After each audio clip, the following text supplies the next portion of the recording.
ఏ పనైతే ప్రేమతో చేస్తే అవ్వలేదో అది ద్వేషంతో చేసేయండి. అంటే ఏంటి? వాళ్ళిద్దరూ ఈ ఇంట్లో అద్దెకుంటున్నారు కదా, అద్దైతే కట్టాల్సిందే కదా.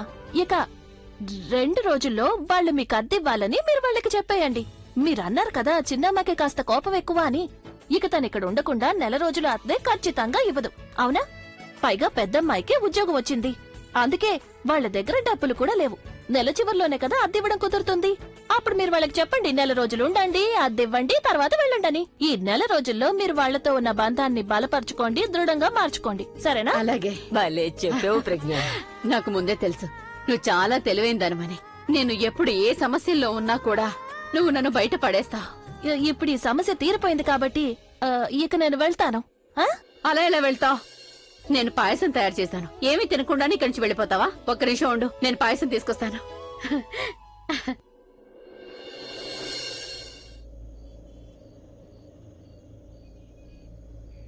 ఈ హాస్పిటల్ చాలా బాగుంది. ఇక్కడ ఒకసారి ట్రై చేసి చూస్తాను.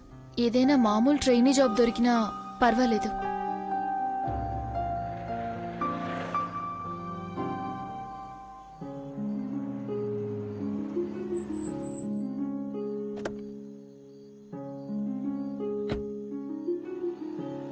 కమ్ నానమ్మా. అయ్యో దేవుడా, అందుకే నేను నీకు ఇంట్లోనే ఫిజియో చేయిద్దామని అనుకున్నాను నానమ్మా. కానీ లేదు, నువ్వు చాలా మొండిదానివయ్యావు, ఎవరు చెప్పినా వింటలేదు. చాలీ కాపుతావా? ఈ కాలు నొప్పి తిన్నగా గుండెల దాకా వెళ్తోంది. అయినా నేను మొండిదాన్నే. అవును, పెద్దవాళ్లకి మొండికేసే హక్కు పూర్తిగా ఉంటుంది. నువ్వు కనుక ఇలాగే అంటూ ఉన్నావంటే అసలు నడవలేకుండా నేను నా కాల్ని ఇంకా డ్యామేజ్ చేసుకుంటాను. మళ్ళీ ఇప్పుడు నీ ఎమోషనల్ బ్లాక్ మెయిల్ మొదలైంది. నేనెక్కడ బ్లాక్ మెయిల్ చేస్తున్నాను నిన్ను? అరే అరే, ఎవరు నువ్వు? నిన్నే వదులు. అరే చెప్పులు తీయండి. రిషబ్ ఆ రోజు వచ్చిన అమ్మాయే. ఆ రోజు జరిగిన దానికి పగ తీర్చుకుంటోంది. నేను చెప్తున్నాను కదా, ఎందుకు నా కాలికి వైద్యం చేస్తోంది? రిషబ్ నువ్వేనా చెప్పు, ఏం చేస్తున్నావు నువ్వు? ఏం చేస్తున్నావు? ఏం చేస్తున్నావు?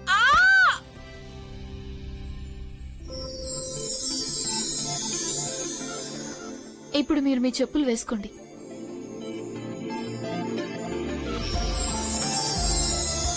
మీరు మీ డాక్టర్ని అడిగి ఒక పెయిన్ కిల్లర్ వేసుకోండి. ఏదో ఒక యాంటీ ఇన్ఫ్లమేటరీతో ఈవిడ కాలికి మెల్లగా మసాజ్ చేయండి. ఒకవేళ మీరు మీ కాలుని ఉప్పు వేసిన వేడి నీళ్ళలో పెట్టారంటే అప్పుడు నొప్పి పూర్తిగా తగ్గిపోతుంది. నేనిప్పుడు మీ బోన్ ని పూర్తిగా సెట్ చేసేసాను. ఒక మాట చెప్పనా, ఒకవేళ మీరు ఈ విధంగా చిన్న పిల్లలాగా మొండికేశారంటే అప్పుడు మీ కాలు నొప్పి అంత సులభంగా తగ్గదు. ఇక మీరే డిసైడ్ చేసుకోండి, మొండికేస్తారా లేక డాన్స్ చేస్తారా అని. ఎక్స్క్యూజ్ మీ.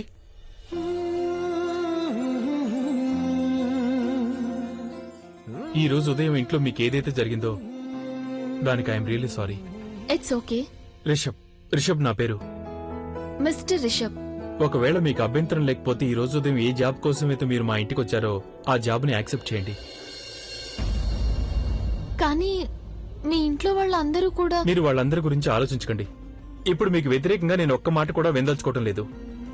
నానమ్మ దగ్గర నుండే కాదు, నా తమ్ముడు కరణ్ దగ్గర నుంచి కూడా. నువ్వు అసలు ఏమంటున్నావు రిషబ్? నేను తనని నా ఫిజియోగా అసలు నానమ్మ చాలు. ఇప్పటి వరకు మీరు నొప్పితో బాధపడ్డారు, ఎవరు తగ్గించారు? ఈవిడే కదా. She's the right physiotherapist for you.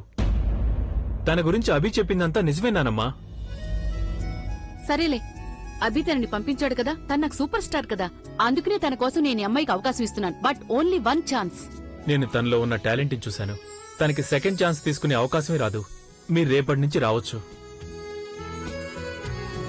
ఒక్క నిమిషం. ఇప్పుడు మీరు దీన్ని అలవాటు అనుకోండి, లేక ఏమైనా అనుకోండి, కానీ నేను ఏ డీల్ నైనా ఫైనల్ చేయడానికి ముందు క్యాష్ లేదా చెక్ ఇచ్చి ఫైనల్ చేస్తాను. మీరు ప్లీజ్ దీన్ని తీసుకోండి. అప్పుడే నానమ్మకి నమ్మకం కుదురుతుంది మన డీల్ ఫైనల్ అయిందని. ఇక ఇప్పుడు బ్యాక్అవుట్ అవ్వడానికి ఏ దారి మిగలేదు.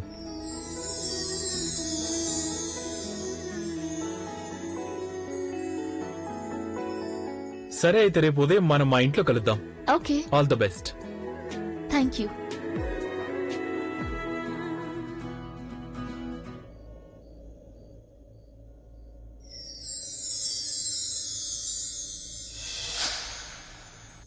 మీకు మీ హీరో తప్పకుండా దొరుకుతాడు.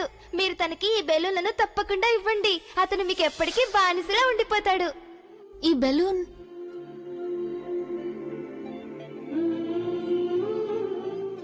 ఐ డోంట్ నో, ఎక్కడి నుండో ఎగురుకుంటూ ఇది నా కారులోకి వచ్చింది. ఎవరి ప్రేమో అర్థం కావట్లేదు. ఓహ్ కమాన్ సుప్రీత, ఒక పాప చెప్పిన మాటలు విని నువ్వు ఇంతగా ఫీల్ అవ్వాల్సిన అవసరం లేదు. ఓకే.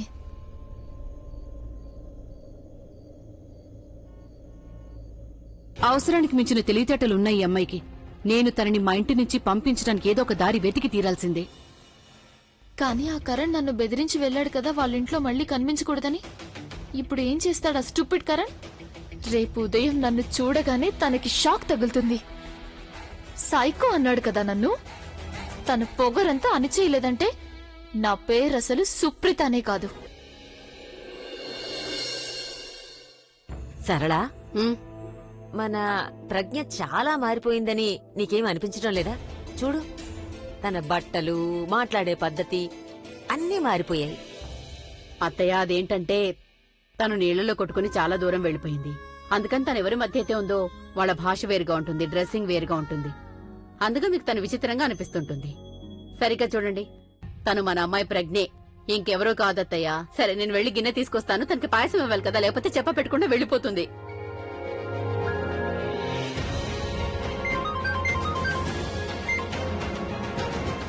మేడం గారు, చాలా పెద్ద శుభవార్తుంది, వింటారా? ఏం సంగతి? నోరు తీపి చేసుకోవాలనుకుంటే లోపలికొచ్చేయండి. మీరు నాకొక అమ్మని, నానమ్మని ఇచ్చారు. ఈ లోకం నాకు 2 చెల్లెళ్ళనిచ్చింది. ఒకరితో ఒకరు పూర్తిగా ఉచితం. రండి, పాయసంతో పాటు సరళమ్మ చేత ఒక చెంపదెబ్బ కూడా తినొచ్చు. చెత్త ఒగడవకుండా ముందు విషయం ఏంటో చెప్తావా? ఇప్పుడు చెప్పాలంటే చాలా టైం పట్టేస్తుంది. నేను పాయసం తాగేసి వస్తాను. మీరు కాసేపు నా కోసం వెయిట్ చేయండి. అర్థమైందా?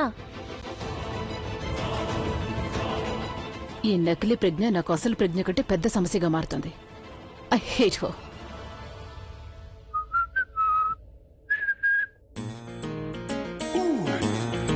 నానమ్మా, యో వావ్, నానమ్మా, what a shot! That's it. మొదటి బాల్ కే సిక్సర్ పడింది, అది కూడా బౌండరీ బయటికెళ్ళింది. అబ్సల్యూట్లీ. మరి నువ్వు ఎవరు నానమ్మవి? నా నానమ్మవి. ఖచ్చితంగా 6 కొట్టాల్సిందే. నువ్వు నా మనవడి కాబట్టే నువ్వు సిక్సర్లు కొడుతూ ఉన్నావు. నీలో కూడా నా రక్తమే ఉంది. నేను జీవితం అనే పిచ్చిలో గొప్ప గొప్ప షాట్లు కొట్టాను కరణ్, తెలుసా? హై హై నానమ్మా, చాలా చక్కటి మాట చెప్పావు. కూర్చో కూర్చో, నేను నీకు విషయం చెప్పాలి. ఏంటి నానమ్మా, కాలు బాగైనట్టుంది? పెయిన్ పోయిందా? పెయిన్ అయితే పోయింది, కానీ నీకు నాకు మనశ్శాంతి కూడా పోయింది. ఇప్పుడు ఈ పెయిన్ ఇక్కడి నుంచి పోయింది, కానీ మనిద్దరి మైండ్ల మీద అటాక్ ఒక్క చేయబోతోంది. నిమిషం నానమ్మా, పొడుపు కథలు చెప్పొద్దు. సరిగ్గా చెప్పేమైంది? సుప్రీత నా కాల్ నయం చేసింది. రిషబ్ తనని నాకు ఫిజియోగా అపాయింట్ చేశాడు. వాట్? అంటే దాని అర్థం ఈరోజు ఆ అమ్మాయి మన ఇంటికి వస్తుందా? హ్మ్. దట్స్ రియల్లీ బ్యాడ్ నానమ్మా. నాకు జాబ్ చాలా అవసరం కాబట్టి నేను కాదని అనలేకపోయాను. కానీ నా ఈ ఒక్క అంగీకారం నాకు ఎంత పెద్ద శిక్షగా మారిపోతుందో ఏంటో. నేను ప్రతిరోజు ఆ కరణ్ రాజ్ మొహం చూడాల్సి వస్తుంది. ఓ గాడ్, అసలు అందరూ తన్ని ఎలా భరిస్తున్నారో నాకు అర్థం కావడం లేదు. అయ్యో, తన స్టైల్ చూసావా? తన కళ్ళలో అయితే మ్యాజిక్ ఉందనిపిస్తోంది. నిజంగా తను చాలా అందంగా ఉన్నాడు. నాకేమనిపిస్తుందంటే ఎదురుగా ఉంటే కిస్ చేయాలనిపిస్తుంది, తెలుసా? పద వెళ్దాం. అసలు ఇక్కడ ఈ ఊళ్ళో అమ్మాయిలకి ఏమైందో అర్థం కావడం లేదు. ఆ అమ్మాయి తనని కిస్ చేయాలని ఎందుకు అనుకుందో? మతిపోయిందేమో అమ్మాయికి. అసలు ఈ కరణ్ లో అంతగా ఏముంది? ముక్కు చూడు ఎంత షార్ప్ గా ఉంది, కళ్ళలో ఎంత పొగరుంది. ఇక మొహం వేస్ట్, పూర్తిగా వేస్ట్. మనిద్దరికి తను ఒక పెద్ద సమస్యలా తయారైంది. నాకు తెలుసు కరణ్. నానమ్మా, నువ్వు చాలా తెలివైన దానివి, నీకన్నీ తెలుసు. కానీ ఇప్పుడు అన్నయ్యకి దీని గురించి ఎవరు చెప్తారు? ఈ అమ్మాయి ఉందే సుప్రీత, నేను నీకు ఎలా చెప్పాలి నానమ్మా? నా మీద తన ఉద్దేశం తప్పుగా ఉంది. అదేంటి, నువ్వు దీనికి కంగారు పడుతున్నావా? కానీ నీకు చెడు ఉద్దేశాలు ఉన్న అమ్మాయి అంటే ఇష్టమని నేననుకుంటున్నానే. నానమ్మా, చూడు కరణ్, నువ్వు ఇలా ఉన్నావంటే ఈ సొసైటీలో నా పరువే నానమ్మా, పోతుంది. నేను చెప్పేది విను. చెడు ఉద్దేశాలు ఉన్న అమ్మాయిలందరూ నాకు ఎగ్జైటింగ్ గా అనిపిస్తారు. కానీ ఈ సుప్రీత ఉంది కదా, తన ఉద్దేశమే వేరుగా ఉంది. ఈ ఊళ్ళో మొత్తం అందరికీ కరణ్ రాజ్ అనే రోగం స్ప్రెడ్ అయినట్టుంది. అందరికందరూ పిచ్చివాళ్లైపోయారు. కానీ నాకు తెలుసు నిజంగా తను ఎలాంటి వాడని. చాలా చాలా చెడ్డవాడితను. పైగా నేనే తన వంట పడుతున్నానంటున్నాడు. Nonsense. You know what? Chick chick, I hate you. ఆ అమ్మాయి ఇంటికి రావడానికి వీల్లేదు, కాబట్టి నువ్వు ఏదో ఒకటి చేయాలి. నువ్వు టెన్షన్ పడుకో, నేను ఏదో ఒకటి చేస్తాను. నాని, కృతిక, ఎలా ఉన్నావు? నువ్వెలా ఉన్నావు? నేను బాగున్నాను. ఓహో, నా హ్యాండ్సమ్ బ్రో ఎలా ఉన్నాడు? How are you? I'm fine. How was your trip? Very good. Mummy ఎక్కడ? ఎక్కడ ఉండాలి? మమ్మీ మమ్మీ నేను జైపూర్ నుండి వచ్చేసాను. Kritika, oh my baby, miss you so much. I miss you too. నువ్వెలా ఉన్నావు? I'm fine. What about you baby? ఆ ప్రశ్న నువ్వు నన్ను అడుగు, తన్ను అడగొద్దు. నువ్వు నీ కూతురు నాతో పాటు పంపించావు. తను నా చేత షాపింగ్ చేయించి ఏ పరిస్థితి వచ్చిందంటే ఇటు చూడు. మావయ్య కనీసం మీరైనా నా గురించి కంప్లైంట్ చేయకుండా ఉండండి. ఎస్ డాడ్, నా కజిన్ గురించి మీరు కంప్లైంట్ చేయడం కరెక్ట్ కాదు. అలాగా? నీకు నాకంటే నీ కజినే ఎక్కువ. నా చేత షాపింగ్ చేయించి కాళ్ళు అరగొట్టేసింది. స్నేహ, కాస్త మంచినీళ్ళు తీసుకురా. అదిగో మీ అమ్మ వచ్చేసింది. అత్తయ్య పర్వాలేదు పర్వాలేదు. ఇన్ని సామాన్లు తీసుకొచ్చావు, అసలు ఏమున్నాయి ఇందులో? అత్తయ్య మేము బోల్డ్ అని గిఫ్ట్లు తీసుకొచ్చాం. కృతిక ఒకసారి ఇలా రమ్మ, అత్తయ్య గారికి చూపించదు. అలాగే. ఇలా రా. వచ్చాక అమ్మను పలకరించావా? హాయ్ మా, ఎలా ఉన్నావు? నేను బాగున్నాను బాబు. Looking so beautiful. Thank వెళ్ళి you. చూద్దాం. ఇలా చూడండి, ఇది చూడండి. ఏది చూపించు. ఇది జైపూర్ లో దొరికే యాంటిక్ జ్యువెలరీ బ్యూటిఫుల్ కదా. నీ మొహంలో మెరుస్తున్న మెరుపు కారణం ఈ జ్యువెలరీ వల్లనా, లేకపోతే నీకు పెళ్లి జరగబోతున్నందుకా? కాదమ్మా, అది నా డబ్బులు మెరుపు. మావయ్య డాడ్, నాని నువ్వు అవన్నీ వదిలే. ముందే డిజైన్స్ ని చూడు. నేను ఎంత మంచి డిజైన్ సెలెక్ట్ చేసుకున్నాను. కానీ సెలక్షన్ అంతా నీ పెళ్లి కోసమే కదా. వదిలేయండి, నేను చెప్పేది ఎవరు వినడం లేదు కదా. నేను ఎవరితో మాట్లాడను. అన్నట్టు వదిన, తను మిమ్మల్ని ఎక్కువగా ఏమి ఇబ్బంది పెట్టలేదు కదా? ఐ మీన్ తిరగడం, షికార్లు, షాపింగ్. నేను నీకు అదే కదా చెప్తున్నాను. షాపింగ్ చేయించి డాడ్, మీరెందుకు ఇంత హుషారవుతున్నారు? నేను తన గురించి మాట్లాడకూడదా? నో, లేదు లేదు కరీనా వదిన, ఇందులో ఇబ్బంది ఉంది. అంటారు కదా, మంచి పనులకు సహాయం చేసావంటే పుణ్యం దక్కుతుందని. పైవాడు పుణ్యం చేసుకున్న వాళ్ళ ఖాతాలో ఎక్స్ట్రా బోనస్ పాయింట్స్ వేస్తాడని. Extra bonus points? That's interesting. Bonus point ఏంటమ్మా? అదెలా? అయ్యో బాబు, నువ్వు ఈ సామెత వెళ్ళేదా? మనం ఎవరైనా ఆడపిల్ల పెళ్లికి సహాయం చేశాము అంటే అప్పుడు భగవంతుడు మనకు పుణ్యం ఇస్తాడు. మళ్ళీ అవే పాత సామెతలు. అత్తయ్య గారు, మీరు కూడా వీళ్ళతో కలిసిపోయారా? పోండి, నేనేం మాట్లాడను. ఎవరికి తెలుసు, ఆ భగవంతుడు సంతోషించి నా రిషబ్ కోసం ఒక మంచి అమ్మాయిని పంపిస్తాడేమో. లేదంటే అంతకంటే పెద్ద విషయం ఏంటంటే రిషబ్ పెళ్లికి ఒప్పేసుకుంటాడేమో కదా. ఇప్పుడు మీరే చెప్పండి అత్తయ్య, ఇంతకంటే పెద్ద విషయం ఇంకేమైనా ఉంటుందా అసలు? లేదు లేదు, అలా ఉండే అవకాశమే లేదు. అలాగే అనిపిస్తుంది. నవ్వండి, బాగా నవ్వండి. చూస్తూ ఉండండి, ఏదో ఒక రోజు రిషబ్ పెళ్లి చేసుకోవడానికి తప్పకుండా ఒప్పుకుంటాడు. రేఖ, ఎందుకు అనవసరంగా ఆశలు పెట్టుకుంటావు నువ్వు మనసులో? ఒకసారి నువ్వు ఆ కొండను కూడా కరిగించగలవేమో కానీ రిషబ్ ఉద్దేశాలను మాత్రం మార్చలేవు. తను ఎప్పటికీ పెళ్లి చేసుకోడు. చూడమ్మా, కొండలాంటి తన నమ్మకాన్ని కరిగించే ప్రయత్నం నువ్వు చేయదు. దానివల్ల నాకు 2 లాభాలుంటాయి. ఒకటి, తన అత్తగారు అవుతుంది. రెండోది, మనకి ఎంటర్టైన్మెంట్. సర్లేండి, మీరందరూ నన్ను ఇష్టం వచ్చినట్టు ఎగతాళి చేస్తున్నారు కదా, చేసుకోండి. కానీ నాకు మాత్రం పూర్తి నమ్మకం ఉంది. ఏదో ఒక రోజు నా రిషబ్ నా దగ్గరకు వస్తాడు. నాతో అంటాడు, అమ్మా నాకు పెళ్లి చెయ్యమ్మా అని. నీకు వదిలేయండి. ఇంటి పెద్ద కొడుకు పెళ్లి కాకుండా ఉన్నాడని ఎవరు దాని గురించి పట్టించుకోరు. నేను నా రిషబ్ కోసం ఓ చక్కటి అమ్మాయిని తీసుకొస్తాను, అది కూడా త్వరలోనే. స్నేహ, అమ్మా. నీ వల్ల తను నా బరుతుంటుంది. నేనేం చేశాను? డాడ్, నీకు గుర్తుందా లాస్ట్ ఇయర్ అమ్మ అన్నయ్య కోసం ఒక అమ్మాయిని చూసింది? తను చూడడానికి సతీ సావిత్రిలా కనిపిస్తుంది కానీ నిజానికి తను ఒక పార్టీ డాన్సర్. అన్నయ్య తన యాడ్ కోసం సాయం చేశాడు. అప్పుడు అమ్మాయి ఎంత షాక్ కి గురైంది. కరణ్, ఇక నీ పని అయిపోయిందనుకో. అమ్మా, అమ్మా, ఈరోజు అమ్మా. నిన్ను వదిలిపెట్టాను.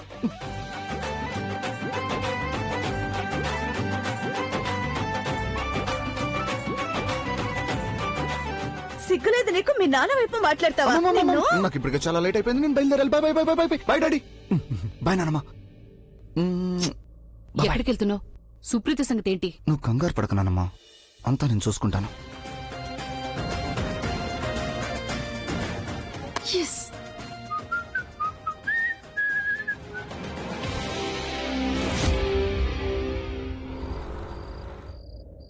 అక్క, ఈ రోజు నీకెలా గడిచింది? మొదట్లో అయితే నాకు చాలా అలసటగా అనిపించింది, కానీ తర్వాత అంతా బానే ఉంది. అంటే నీకు జాబ్ దొరికిందా? సామాన్లు ప్యాక్ చేసుకున్నారా? అదేంటంటే వెళ్లే ముందు మీరు మీ చెక్ కూడా రెడీ చేసుకోండి. ఓ లేదు లేదు, చెక్ ఏమి రెడీ చేయకండి, నా క్యాష్ గానే ఇవ్వండి. ఎందుకంటే చెక్ బ్యాంక్ లో వేసే తర్వాత బోన్స్ అయిందనుకోండి, ఆ తర్వాత డబ్బుల కోసం మిమ్మల్ని వెతుక్కుంటూ తిరగాలి. కానీ ఆంటీ గారు, డబ్బులు మొత్తం నెల డబ్బులు ఇవ్వాలి. అంటే పీజీ కోసం వచ్చారంటే మరి నాకు డబ్బులైతే ఇవ్వాల్సిందే కదా. ఒక్క నిమిషం. ఏమన్నారు మీరు? మొత్తం నెల రెంట్ ఇచ్చేయాలా? నేనన్నది నీకు వినిపించిందా లేదా? కానీ మేము ఇక్కడ 3 రోజులే ఉన్నాం కదా. అయితే ఇందులో నా తప్పే ఉంది. నేను మీకు ఈ గదిని నెల కోసం ఇచ్చాను. అవును, మీరు 3 రోజులుంటే నాకేంటి, నెలంతా ఉంటే నాకేంటి? అంతేకాక మీరు రావడం వల్ల వేరే అమ్మాయిలు వచ్చినా నేను వాళ్ళకి ఖాళీ లేదని చెప్పి పంపాను. ఇప్పుడు నష్టపోయాను కదా. బాగుంది. మీకు నష్టం కలగకుండా ఉండడానికి మేము 30 రోజులకు రెంట్ పే చేయాలా? అలా ఎక్కడైనా జరుగుతుందా? లేదు. అంటే మీరు ఏం చెప్పినా మేము ఒప్పుకోవాలా?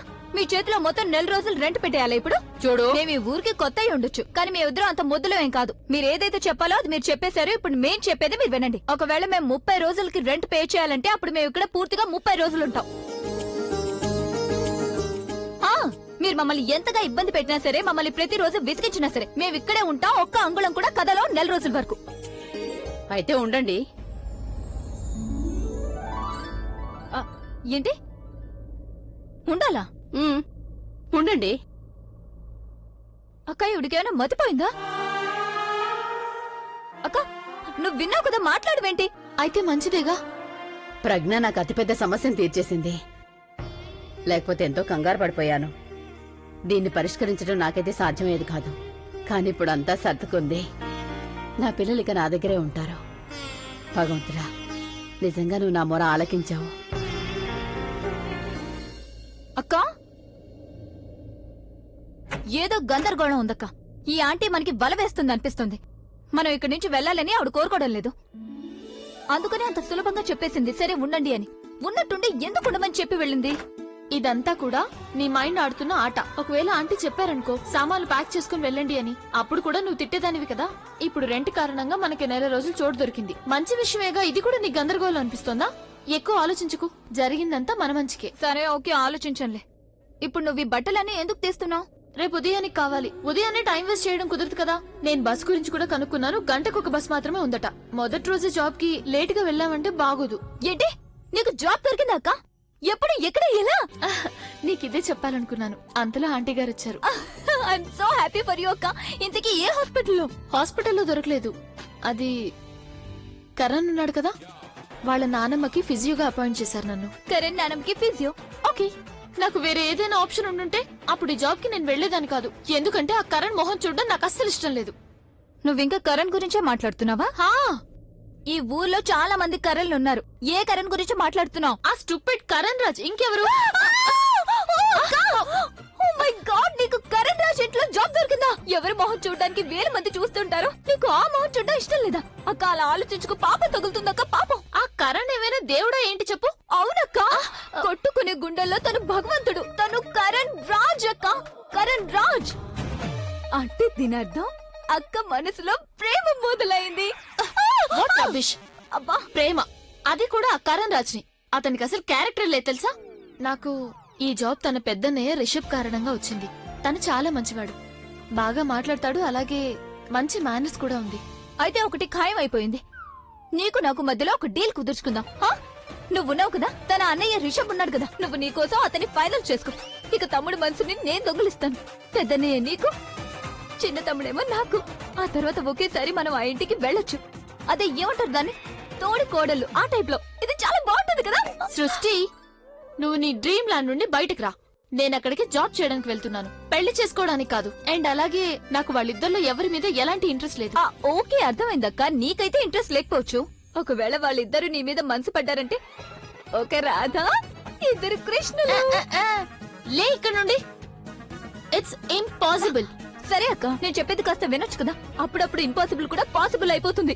సరే, ఇంకా చాలా ఆపుతావా నువ్వు? నువ్వు నా టైం వేస్ట్ చేస్తున్నావు. పొద్దున్నే నేను త్వరగా లేవాలి, లేచి త్వరగా జాబ్ కు వెళ్ళాలి. నేను నిజంగా ఇది నమ్మలేకపోతున్నానక్క. నీకు కరణ్ రాజ్ వాళ్ళ ఇంట్లో జాబ్ దొరికింది. నువ్వు కరణ్ రాజ్ ని ఇక ప్రతి రోజు చూడొచ్చక్క. కానీ నేను ఆ ప్రతి అవకాశాన్ని అవాయిడ్ చేస్తాను, ఎందుకంటే నాకు అతని మొహం చూడడం ఇష్టం లేదు. కరణ్ రాజ్, కరణ్ రాజ్. ఏంటి సర్తా, ఏమైంది? నేను ఇందాక నుంచి ఎదురు చూస్తున్నాను. అమ్మాయి వాళ్ళు ఇంతవరకు రాలేదు. ఎక్కడున్నారో సార్ ఫోన్ చేసి అడగొచ్చు కదా. మీరసలు ఏమాత్రం టెన్షన్ పడకండి. చూడండి రేఖ గారు, ఈసారి ఏదైనా పని మొదలు పెడితే పూర్తి చేసేంత వరకు ఆపదు. నిద్రపోదనుకోండి. మీరు ఒక్క అమ్మాయి కావాలని అడిగితే మీకోసం నేను ఏకంగా కాశ్మీర్ నుంచి కన్యాకుమారి వరకు అమ్మాయిని లైన్ కట్టిస్తాననుకోండి. ఈ రోజు మీ ఇంటికి ఎవరైతే వస్తారని చెప్పారో వాళ్ళు బయలుదేరి ఉంటారు. అలాగే మంచిది. ఒక్కసారి ఈ సంబంధం గనుక కుదిరి నా కొడుకు జీవితం సెట్ అయిపోయింది అంటే తరువాత నేను నీకు అడిగిన బహుమానం ఇస్తాను, సరేనా? అది మీరు ఖచ్చితంగా ఇవ్వాల్సిందే. నేను కూడా తీసుకుంటాను మీ దగ్గర. నేను ఒక విషయం మీతో చెప్పడం మర్చిపోయానండి. ఇప్పుడేం కొత్త సమస్య వచ్చింది? ఆ అమ్మాయి ఉంది కదా, తనకు ఉద్యోగం చేయడం ఇష్టమట. తనకు కేవలం హౌస్ వైఫ్ గా ఉండడం ఇష్టం లేదట. ఇదైతే చాలా మంచి విషయమే కదా. నాకు ఈ విషయం ముందే తెలుసు. మాలాంటి హై క్లాస్ ఇళ్లలో ఆడవాళ్లు ఉద్యోగాలు చెయ్యరు అని. కానీ నేను నిజం చెప్పనా, నేను మాత్రం నా రిషబ్ కోసం ఒక వర్కింగ్ అమ్మాయినే వెతుకుతున్నాను. అదేంటంటే నా కొడుకు రిషబ్ రోజంతా ఆఫీస్ పనులలో బిజీగా ఉంటాడు. ఇక తన భార్య కూడా తనతో కలిసి ఆఫీస్ కి వెళ్తుంది. అందుకని 100% ఈ పెళ్లి ఖచ్చితంగా ఖాయమవుతుంది అనిపిస్తుంది నాకు. వాళ్ళు కాన్ఫరెన్స్ రూమ్ లో మొదటి రాత్రి జరుపుకుంటారు. పిల్లలు కూడా అక్కడే క్యాబిన్ ఏర్పాటు చేస్తారు. ఫ్యామిలీ మొత్తం ఆఫీస్ ఆట ఆడుకుంటారు. ఏంటి? హలో అమ్మా, గుడ్ మార్నింగ్. Good morning. సరే, నువ్వు తను అడుగు. సంబంధాలు ఏ ప్రాబ్లం లేదుగా? అత్తయ్య గారు, ఎలాంటి ప్రాబ్లం ఉండదు, ఇక మీదట రాదు. మీరు కేవలం శుభమే పలకండి. శుభం శుభం శుభం శుభం శుభం. ఏంటమ్మా నువ్వు పొద్దున్నే నా భార్య నేడిపిస్తున్నావు? నేను పైకి వెళ్తున్నాను, త్వరగా వేణీలు పెట్టు. హలో సరిత, నువ్వు ఫోన్ చేసి అడుగు, అమ్మాయి తరపు వాళ్ళు ఎంతసేపట్లో ఇక్కడికి వస్తున్నారు. ఏం చేస్తావో చేసుకో, ఎలాంటి లాభం ఉండదు. అరే, ఆ అమ్మాయి అయితే 5 నిమిషాల్లో అక్కడ ఉంటుంది, కానీ వాళ్ళ అమ్మ రావడానికి కాస్త టైం పడుతుందంట. నీకు తెలుసు కదా ఇక్కడ ట్రాఫిక్ ఎలా ఉంటుందో. అవన్నీ సరే, ఒక్కసారి అమ్మాయి వస్తే చాలు, మిగిలినవన్నీ నెంచు. అరే, ఆ అమ్మాయి వచ్చేసినట్టుంది. సరిత, నువ్వు ఫోన్ పెట్టేసే, అమ్మాయి వచ్చేసింది. నేను తర్వాత మాట్లాడతాను, ఓకే? దేవుడా.